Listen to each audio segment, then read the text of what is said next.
Cold, damp, mildew, frost and animal infestation play havoc with the caravan during the colder months. Winterising is the process of protecting your caravan from cold weather, damp and vermin. It makes sure your caravan is ready to be laid up for the off-season with minimal of issues. Insurance companies often exclude damage caused by frost or freezing weather if the caravan hasn't been drained down correctly. And some insurance companies make draining down a policy condition. Hi, I'm Alan from Caravan Information Services. In this video, I'll demonstrate the winterisation process and how it could save you hundreds or thousands of pounds in uninsurable damage.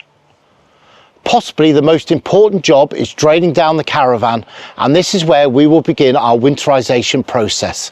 So let's get cracking. Inside, make sure the drain down tap next to the water heater is open, and if you have any onboard water tanks, there'll be a tap there too, so make sure that that is open as well. Make sure the kitchen, washroom, sink and shower taps are left open, and if they're mixer style taps like ours, leave these halfway between hot and cold. Performing these simple tasks can save you hundreds of pounds in repair bills, as when water freezes it expands, and if it has nowhere to go it will split pipes, connections and even taps. A great gizmo to help remove the water from the pipes is Floe. It blows the last few drops of water out of the pipes, and trust me, you'll be amazed of how much liquid is left in the pipes. A link to this product is in the description below, and a link to the video in the top corner. Remove the shower head and leave the shower hose on the floor in the shower cubicle. Make sure the toilet flush tank is empty and run the pump to make sure it's also free of any liquid. Now if you have used any flush additives throughout the year, add some clean water to the tank and flush this through to remove as much chemical from the pump. This will stop the pump from gumming up in the new year. Lastly, lubricate the cassette seal with silicone spray and leave it open to prevent the seal from sticking. Leave fresh water containers such as aqua rolls and kettles open, and clean out any waste containers such as waste masters. Once you've opened all the taps and all the water systems are drained down, place plugs in the sinks to prevent any bad odours from entering the caravan. Now just a quick note, if you have outer wet heating, you don't need to drain this down. The system uses glycol and is quite resilient to very cold weather.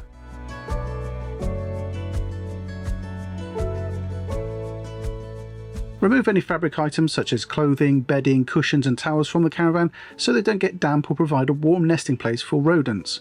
Oh, and take the toilet roll out too. Take these home to be cleaned and stored in a dry place ready for next year. Whilst removing items from the caravan, also take out any food items that can attract vermin or will soon become out of date. Now we take all our herbs, spices and packets home so we can restock again for the new year. It's also a great time to sort through any leaflets, maps or journals that are left in the caravan and remove any unnecessary paperwork. You'll be amazed what you accumulate throughout the year. Sensitive and high value items such as TVs or awnings should be taken home, and the top tip is to take the batteries out of any remote controls to reduce the chance of corrosion. With the items removed from the caravan, it's time to clean the inside. So vacuum or wipe away any crumbs from inside cupboards and lockers, and if the carpets can be removed, give them a really good vacuum and remove them before cleaning the floor. Now I'm taking my carpets home to use a wet carpet cleaner as they're a bit grubby. Open lockers and cupboard doors, and don't forget to leave the fridge door open too. We place a tea towel over the fridge door to prevent the doors from closing, and this will reduce the chance of mould building up. If like us you have a fixed bed, leave this in the open position or pull it forward to maximise airflow under the bed. And in low airflow areas of the caravan, consider using things like moisture traps. These are ideal for the back of cupboards or areas that are just closed in.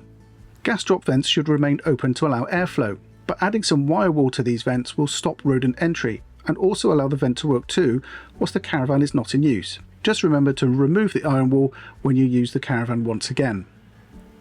Finally, move any furniture from the sides of the caravan, and if you have space at home, consider removing the furniture to store in a clean, dry environment. So, now the interior of the caravan is organised, cleaned and ready for the winter, let's move outside and make a start.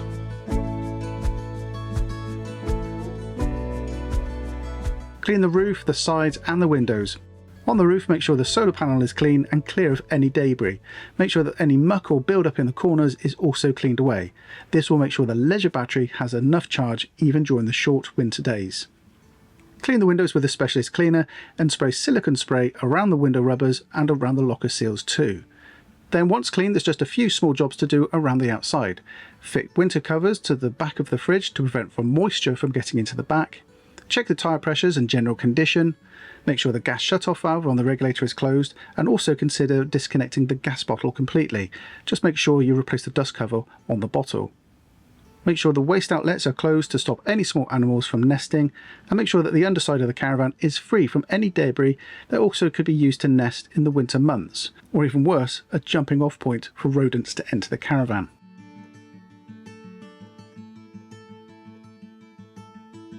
Now earlier I mentioned solar panels, and if you have an alarm or a tracker protecting your caravan, it's important that a power source remains in place, such as the leisure battery. If you have a solar panel installed, they should provide some charge over the winter months and keep all your security devices enabled. However, if you don't have any electronic security devices or a solar panel installed, you can remove the leisure battery and store it at home, where you can connect it to a smart charger and maintain the condition of the battery whilst not in use.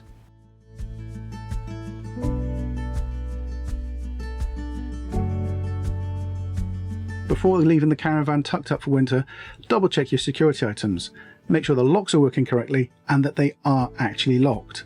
Check around the caravan, make sure nothing can fall over onto the body and that all the steadies are firmly down too. Using a full or partial cover will protect the caravan from birdlime, mud, mould and as well as debris, especially if there are trees or heavy traffic nearby. If a full cover is not an option, there are partial or roof covers also available. Just make sure that it has a clear panel or cutout if you have a solar panel installed.